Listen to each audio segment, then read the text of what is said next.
اللهم صل على سيدنا رسول اللہ صلی اللہ علیہ وسلم نے فرمایا، ایک بار حضرت موسیٰ علیہ السلام بنی اسرائیل کی ایک جماعت میں تھے کہ اتنے میں ایک شخص آیا اور کہنے لگا، کیا آپ جانتے ہیں کہ دنیا میں آپ سے بھی بڑھ کر کوئی عالم موجود ہے؟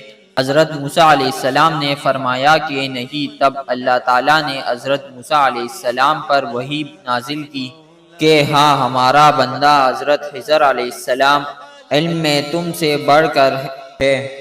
تو حضرت موسیٰ علیہ السلام نے ان سے ملنے کی راہ دریافت کی۔ اس وقت اللہ تعالیٰ نے ان سے ملاقات کے لیے مچھلی کو نشانی قرار دیا اور ان سے کہہ دیا کہ تم مچھلی کو نہ پاؤ تو لوٹ جانا، تب تم حضرت خضر علیہ السلام سے ملاقات کر لوگے۔ حضرت موسیٰ علیہ السلام دریا میں مچھلی کے نشان کا انتظار کرتے رہے۔ تب ان کا خادم نے ان سے کہا، کیا آپ نے دیکھا تھا کہ جب ہم پتھر کے پاس تھے تو میں وہاں مچھلی بھول گیا اور مجھے شیطان ہی نے غافل کر دیا؟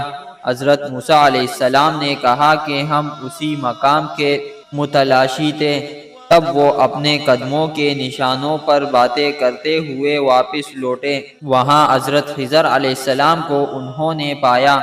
پھر ان کا قصہ وہی ہے جو اللہ تعالیٰ نے اپنی کتاب میں بیان فرمایا ہے۔ محمد وعلى صحیح بخاری حدیث نمبر 78۔ وصحبه وبارك